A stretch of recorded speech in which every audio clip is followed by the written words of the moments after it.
Puro kayo pasaway, puro i puro ano lang, puro ano tawag dito, puro isip niyo lang, puro sarili niyo lang ang inuuna niyo. Hindi niyo iniisip yung talagang pagmamahal sa bayan, hindi po.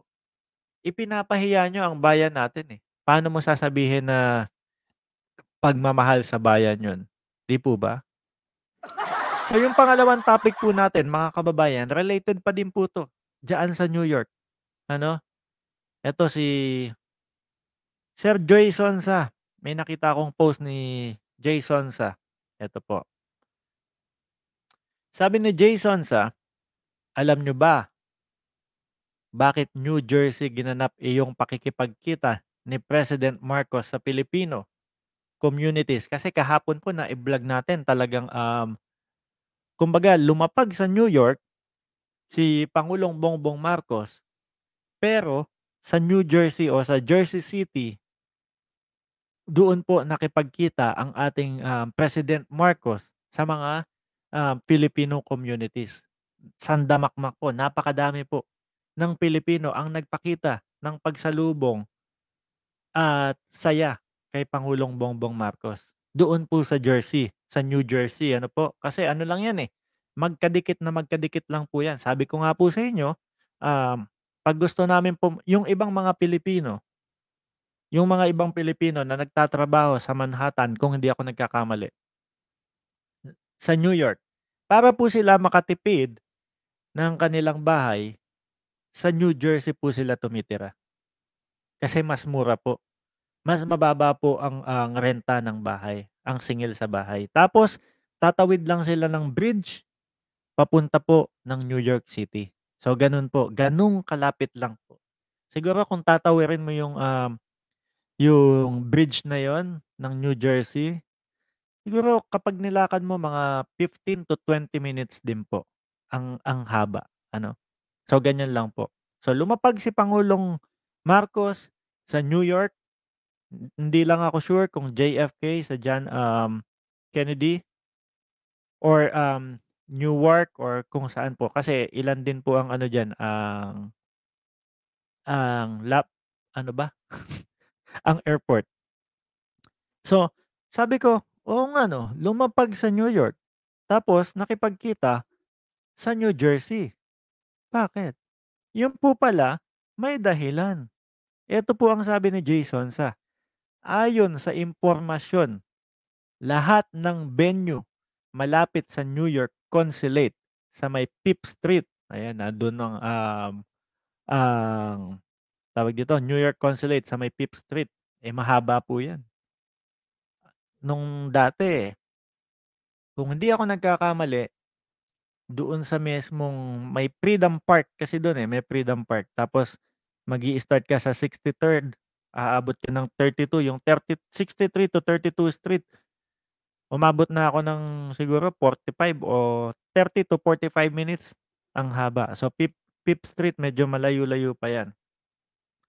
Sabi dito, New York Consulate sa may Fifth Street, New York City ay blocked by Manay L. Sino yung Manay L na yun? Yun po ba yung ano, yung ano pangalan nun? Lewis? Lewis? Ako nagtatanong, hindi ko sure kung yun, pero Manay L, eh. Who is also very well connected with blues because of her donations to their foundation. Yun po ba yung ano, si Loida? Loida ba yun? Na napabalita, eh, konektado din sa Harvard.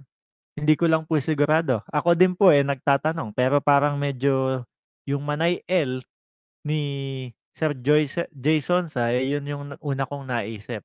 Pero I'm not sure kung yun mismo ang tinutukoy niya, ano? So ako nagtatanong po, connected with blues because of her donation to their foundation. President Bongbong Marcos is welcomed by my good friends, Miss Jocelyn C. Ayan, Secretary General of Solid Duterte followers from the Tri-States, whose late father known loyal supporter of the late President Ferdinand Edralin Marcos in Davao City. Ayan po, 'di ba? Oh. Mabuti po, ayan, nandiyan si Miss Jocelyn C.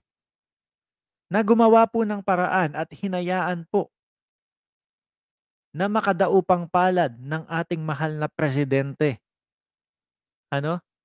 Ang mga mamamayan, ang mga Pilipino na nandoon po sa New Jersey. Proud na proud po yan eh. Ang mga kababayan natin talagang mas kumbaga, biruin mo naman salubungin mo ang presidente, 'di ba? Nang may galak na talagang ipinapakita mo yung suporta mo sa kanya. Tapos napakadami ninyo. Mas gaganahan po na magtrabaho ang ating presidente. Sobra po. Ganun po dapat. Kakapanalo pa lang po.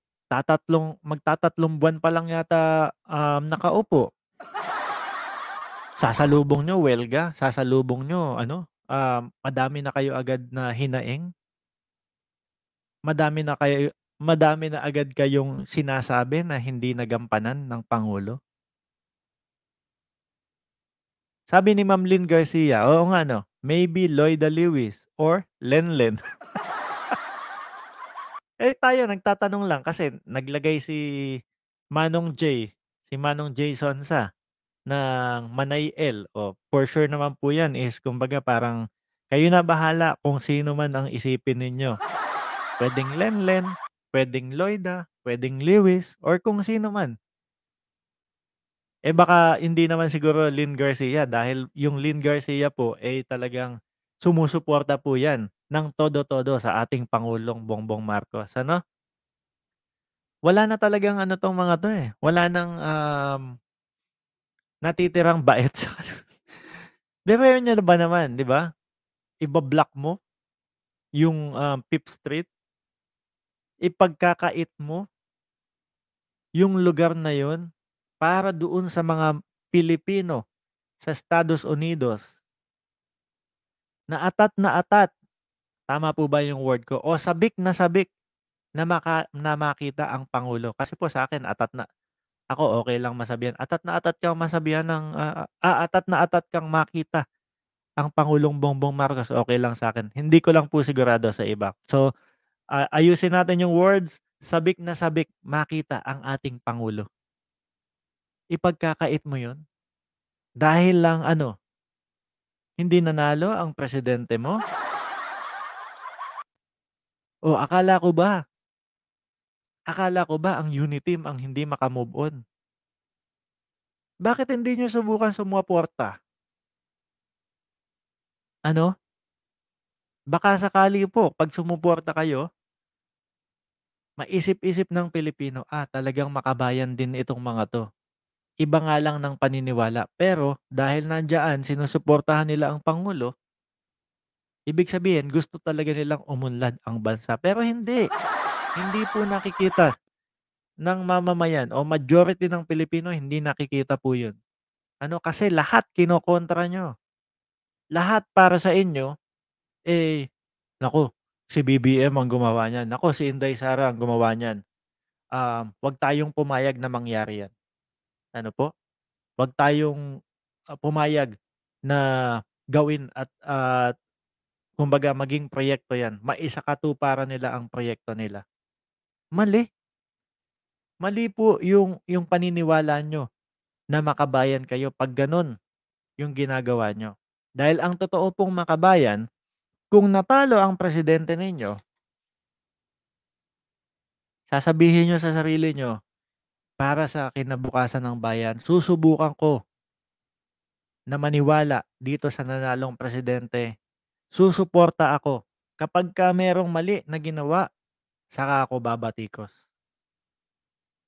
Ngayon, hindi ko alam kung baliktad yung, kukote ng iba.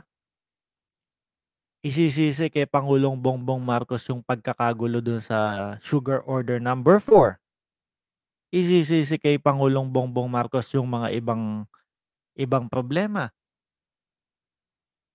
'Di po ba nahuhuli ng ating pangulo yung mga problema na yun kaya nagsisilabas? Kung hindi nakikita o kung hindi nasita o kung hindi nahuli ng Pangulong Bongbong Marcos yung mga yun, hanggang ngayon po nakatago yun at patuloy pa po. na namomroblema ang ating mga mag-aasukal sa Pilipinas. Bakit? Kasi po tinatalo nung maling mga pag-i-import ng asukal sa ibang bansa. Imbis na kumita ang mga mag-aasukal natin, ayun, natatalo yung produkto nila kasi santambak na ang asukal sa Pilipinas dahil po sa maling numero ng pag-i-import, 'di ba? Bakit mo sasabihin na, "O yan, nagkakagulo-gulo na sila kasi umupo si Pangulong Bongbong Marcos. Nagkagulo yung sa asukal." Hindi po. Sila po mismo yung nakakapulis. Sila po mismo yung nakagawa ng paraan upang masiwalat po sa atin yun. Kaso siyempre, yung iba, naku, si BBM kasi ang nakaupo eh, kaya ano, nagkakagulo-gulo na ano, kaya ganyan. So, tapos sasabihin, uulitin nila, etong mga uniteam na 'to hindi maka-move on sa sarili. Paulit-ulit sila. Pero merong mga ganyang nangyayari po. Merong mga ganyang nangyayari na, ultimo na lang yung pagdalaw ng pangulo dun, eh, hahadlangan nila. Yung Fifth Street daw pinasarado ni Manay L, sabi. Hindi ko lang alam kung sino yung Manay L na sinasabi na 'yan, 'di po ba?